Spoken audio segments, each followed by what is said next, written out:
terrain and would have to take that flinch.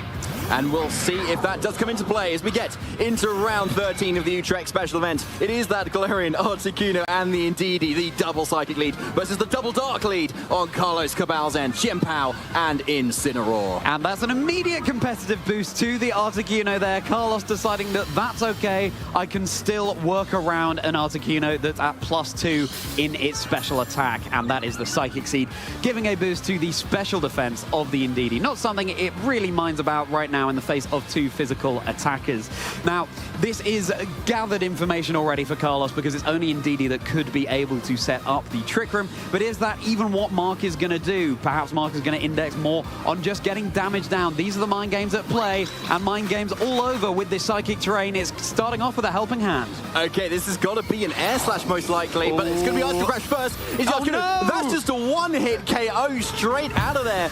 Maybe Mark wasn't expecting that much damage to be coming out. Right, well, that is certainly going to put a stopper in the works immediately. Incineroar able to get the taunt off. It's not Prankster boosted, so it is able to go into the Indeedee, and so no further helping hands or indeed Trick Rooms, only damage can be coming out from Indeedee for the next few turns. Now, the Galarian Articuno there had the Psychic Terror type, so it wouldn't have been taking super effective damage from the Icicle Crash had it terrestrialized. That's something Mark may well be looking towards in the next game, but it is Hisuian Lilligant joining the field now. Torkoal isn't there as of yet, but it could switch in at any point, giving it the chlorophyll boost up to its speed. Now, there's a lot at play here. Carlos obviously knew the lead to go for here. That really shuts it down. Now, if the Articuno had gone for that Terror, the Icicle Crash probably wasn't getting that KO, but at least had that 30% chance there, which really puts the ball into Carlos' favor as to who's going to come out across on that turn. Now, of course, we've got the Lilligant in here now. It does have Sleep Powder, which means there is certainly a way out for Mark as soon as he can get off any of those attacks, because that's potentially 3 turns that Carlos is missing. Well, it's going to be Ghost Terror on the Incineroar first of all, and the Incineroar is holding the safety goggles, so Sleep Powder will not be able to activate on the Incineroar, but it could onto the Chien-Pao. It's going for another super effective Icicle Crash. Lilligant brought down to the Focus Sash. The question is it going to be flinching right now? Not able to act. No, it's not. It's going to be close combat, but it was into the Incineroar, which has gone for the Terror Ghost. Would have been super effective into the Chien-Pao. Flare Blitz able easily to pick up the 1 remaining HP on Mark's Lilligant. Amazing play from Carlos, but also fairly safe as well, because the Lilligant does not have Protect. It's after you close combat Solar Blade and that Sleep Powder, so it was a very, very easy target to kind of target down. And the Indeedee there, going for a last-ditch kind of Dazzling Gleam, the only move it can use now that it is taunted, which at least does kind of break the Focus Sash on this Chien-Pao, but really cushy for Carlos as well. It's still a 3-hit KO as well, so it's still not even doing enough damage to be able to effectively deal with this Chien-Pao. Yeah, and the Indeedee still cannot set up Trick Room because it has been taunted. The taunt has not yet worn off, so Torkoal will be moving last in the turn. Chien-Pao is quite happy to just keep throwing out these stalactites down into the Indeedee, and Flare Blitz following up into it as well. So the Torkoal at least is able to get off a full power eruption boosted by the Charcoal and the Sun, if that is what Mark has locked in. And we're going to be seeing after this recall damage that is exactly the case. The Chien-Pao has had its sash broken. Incineroar, though, is going to be able to hold on, even though it's no longer resistant to fire. Incineroar's such a good Pokemon, Charlie. Oh my goodness, have we talked about that yet? Like, it just took it like that eruption so well, even if it's not resisting it anymore. Anyway, there it is, taking that hit very nicely as Raging Bolt comes in. Yeah, you definitely want special attackers to be trying to take down this Torkoal, which has a massive defense stat. So it's looking pretty safe now, right now, because the Raging Bolt obviously resists fire, and so it looks like Mark is going to be making a game plan for game number 2. Yeah, and I think the game plan starts with the very first turn. If you're leading Galarian Articuno and there's a Chien-Pao in front of you, you're gonna have to terrestrialize. But of course, Mark could entirely turn it around. There is Taunt, of course, on Carlos's Incineroar, shutting down potential Trick Rooms. That's something that Mark is going to have to play around, because to get the Torkoal in the best position, it does want to be in the Trick Room environment. But as long as the Sun is on the field, then it will be giving a speed boost to Lilligant thanks to his Chlorophyll ability. And so if it can get a Sleep Powder off, that could entirely turn the tables. But of course, then there's the Walking Weight there as well. You don't need to mess around with Trick Room. You can just get the Sun out with the Torkoal. It's got the Choice Specs, boost the Photosynthesis, and go for immediate damage there too. And into the Incineroar Chien-Pao lead, at least, I don't mind seeing the Walking Weight, David. The Walking Weight could be very nice, yeah. Like, honestly, we just want to see a Walking Weight. Yeah, well, true. Yeah, it's just a cool Pokemon, yeah. But honestly, like, even if Mark goes for the same lead, there's still a very safe Follow Me plus Trick Room. The Articuno has Trick Room too. So there's nothing stopping him doing that at the moment. So perhaps he was expecting Carlos to maybe make a slightly different play that turn, maybe going for that fake out into the Articuno instead, because the advantage of having the Terra Psyche on the Articuno is when you go for that Terra, you lose your flying type ability, and then you're grounded, making yourself immune to the fake out. Yeah. So that's where maybe why Mark wasn't expecting a fake out into that slot. But either way, an Icicle Crash kind of ended up doing the same thing, if not better. So I think Mark could probably go for the same lead here, just change up his game plan slightly, and he'll definitely be able to get that Trick Room up. Well, let's hope that Mark is able to have more of a showing here in Game 2. A trainer who's gone 9-3 here at the Utrecht special event. There are names aplenty who you will all be familiar with at home, so this is no mean feat, and Carlos Cabal is the next stop along the journey. But of course, on Carlos's end as well, running the slightly more expected team composition. But you can say that Mark will have more practice against a team like Carlos's than Carlos will have against Mark's, and it's a switch up in the leads, David. It is, but not for Mark's end. There is that Articuno in Ndidi, which does give him a lot of options, as we've kind of already talked about. But yes, Carlos has definitely switched things up, leaning in with that Urshifu, which I also really like here. It offers that U-turn, which is super effective into the Ndidi and into the Articuno if it so chooses to terrestrialize here too, which it looks like Mark is considering. It's probably not going to get any one-hit KOs, but in combination with the Chen Pao's damage as well, there is probably a one-hit KO being threatened somewhere on this field at the moment. The question is, where does Carlos target? Because the Articuno can protect, the Ndidi cannot, so it is a safer slot to go into that Ndidi. Well, you don't see this Terra type everyday, trainers. The Galarian Articuno will be rocking that future sight eye on its head. It has terrestrialized into the Psychic type, removing its weakness to the Ice type thanks to its secondary flying typing that Galarian Articuno has. And that's going to be helping hand coming out from the Ndidi. Ndidi lending its partner a good deal of assistance in order to get off as much damage as possible. These Surging Strikes look like they're going to be just shy of a KO, but then all eyes onto the Chen Pao and what that will be going for, because this Articuno could be down and out once more before it's been able to act. Icicle Crash is going to be missing, very fortunately, onto the Galarian Articuno, so at least it's able to get something off. A helping hand boosted air slash. That is going to be a one-hit knockout onto the Rapid Strike style Urshifu. That's a massive, massive KO and a huge, huge void for Mark's Articuno as well, because as we saw, if that Icicle Crash had hit, Articuno would have definitely been going down there just like in Game 1. But suddenly, Mark has a lease of life now, and that also enables him to go for the Protect a little bit more so too, because Urshifu is down and out.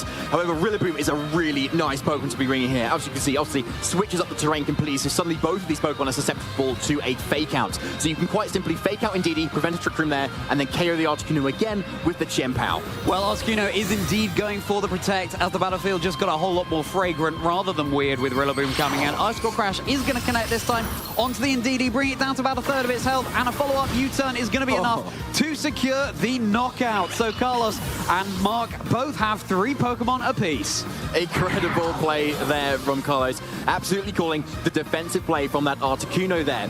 I wonder if Mark maybe should have gone on the offensive there a little bit. Yeah. Just take the Fake Out damage, just assume you're going to take it there. The Ndidi was the likely target for something at least. But yeah, Carlos called it obviously very well, knowing his damage counts, and Ndidi absolutely goes down as Raging Bolt is the switch in now, which is a very nice option too, obviously. Now, we also don't know the speed interactions between the Articuno and the Raging Bolt, which could be interesting, because if you're running a Trick Room team, the Articuno is probably very slow, even though it's naturally faster than Raging Bolt. And obviously we're out of Trick Room right now, and that could make a big difference. So as we can see, the Torkoal's in the back, so Articuno might want to start getting up that Trick Room, but can the Lilligant lend that sort of helping hand to assist this? Maybe a Sleep Powder into either of these slots, or an After You, if it can kind of get it off into that Articuno before the Raging Bolt takes it down. Can Lilligant do its best Ndidi impression, go it and give a helping hand to its partner Pokemon? Well, for now, it's going to be Torkoal coming in, and the photosynthesis or the photosynthesis, I should say, of Hisuian Lilligant will be boosted, and the photosynthesis of the Raging Bolt. That Chlorophyll ability is going to make Lilligant go first, but the Sleep Powder is going to be missing onto the Chen Pao, but then the Icicle Crash is also going to be missing onto the Lilligant, so it is miss for miss right now. Raging Bolt, though, is able to get up that Calm Mind, and when you've got 2 special attackers in the form of the Articuno and the Torkoal, that is certainly something that you want to be boosting up. So the Lilligant's still in a nice position to be able to start threatening those sleep powders still, left, right, and center.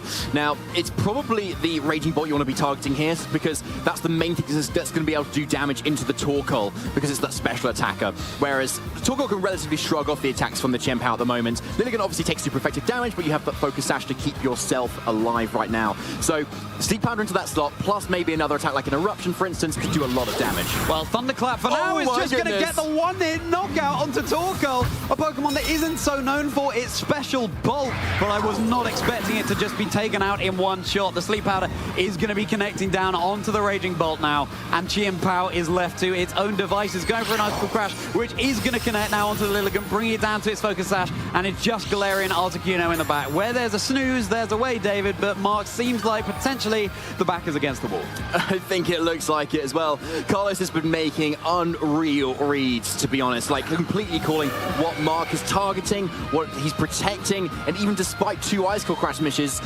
he's still in the driver's seat right now.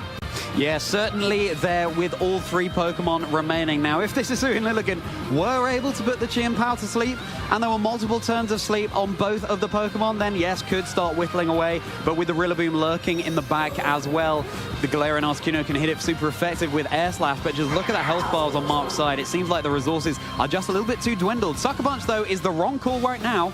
It is, so it is the Sleep Powder that's coming out instead. So Mark definitely going for the route. So at least he's calling something this time. So that's both Pokemon asleep. So Raging Bolt takes that turn of sleep again this turn, the second one. And the Trick Room is finally up, but the sun is up and this is the fastest field in the field. So now it's going to be the slowest thing going into the next turn. It certainly is going to be the slowest thing. The sun isn't going to be around forever, especially because Torkoal isn't holding the Heat Rock but the Charcoal. So it will be going back behind the clouds. But yes, Mark has kindly downloaded Pokemon Sleep for Carlos and handed it over to him as Chien Pao and Raging Bolt are indulging in that snooze. It's time to Terra for Carlos. You know, the writing seems to be on the wall, but Carlos is not going to be taking any chances, hoping for a turn 1 wake or turn 2 wake on this Raging Bolt that's become the Fairy type. Into the Fairy type, and that also does make sense too. It's going to be able to take some of those attacks a little bit better. Chien Pao is going for another turn of sleep here, so it's still going up Mark right now. Expanding Force is going to definitely do a lot of damage with that Terra Psychic, but there's still no Psychic Terrain to boost it up, and with that Calm Mind boost as well, it's not even doing half at the moment. But yet another turn of sleep for the Raging Bolt, so it's definitely giving Mark a little bit of hope. Is the close combat enough? No, thanks to that Terra Fairy, it's able to take that attack very, very comfortably. You may as well drop your defenses and special defenses when you're on such low health. Now, of course, Articuno holding that Life Orb, that is going to be taking it out eventually because you take a little bit of recoil, but then with the grassy terrain acting at the end of every turn, at least is going to be boosting up a little bit. But of course, the Life Orb chip happens immediately after you move, and now the grass is gone. Of course, Rillaboom is in the back.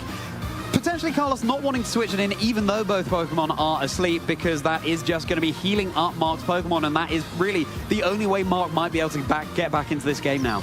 Now, we still have Trick Room up, so Articuno can definitely go, as you can see, Mark's considering it, an Air Slash into the Chien Pao. It needs to take 2 attacks at some point because that Focus Sash is still intact. So an Air Slash definitely makes a lot of sense, and it also covers for the Chien Pao waking up, because then you might even be able to get a flinch, which I think Mark really needs to hope for. However, I think the Raging Bolt might be waking up this turn. Final turn of sleep, it looks like, all 3 turns. That's exactly what Mark needs to be able to maybe take this. There's that Air Slash. We might see a wake up here. Let's see. It's very good damage onto the Chien Pao. Chien Pao remains asleep. They are just too comfortable right now, basking in the sunlight. Solar Blade is going to be able to go off, and of course go off in 1 turn because of the sun enabling it to do that rather than 2. Solar Blade connecting down into the Raging Bolt, and that is such a cool animation. That is Raging Bolt down. That is the Terra down for Carlos. Carlos is down to just 2 Pokemon now, and Galarian Articuno is super effective into the Rillaboom. The Trick Room is still up, but it will be expiring soon. No more 1-turn Solar Blades, thanks to the sun going down, but with Chien Pao on such low health and Rillaboom resisting Solar Blade, that is A-okay. It is okay for now. However, yeah, the Trick Room going down means that the sun going down means that Lilligant now underspeeds the Chien Pao, can maybe offer a KO there. But there is no Protect on this Lilligant, so that it could maybe even just drop to a Fake Out at the moment. It's not a very vocal Pokemon. Does it get the KO? Yes, it does. With a critical hit too. Critical hit to boot. Carlos is done messing around with that Fake Out coming out. Don't let the sun go down in Hisuian Lilligant, but unfortunately, it is down and out right now as Chien Pao is going going to be sleeping again. Air Slash is doing huge damage into the Rillaboom, but unfortunately the Trick Room, and well, it's not even going to matter because Articuno with that Life Orb chip damage is going to be going down, and so Mark Cotter unfortunately loses here in Swiss round 13. Your winner here is Carlos Cabal.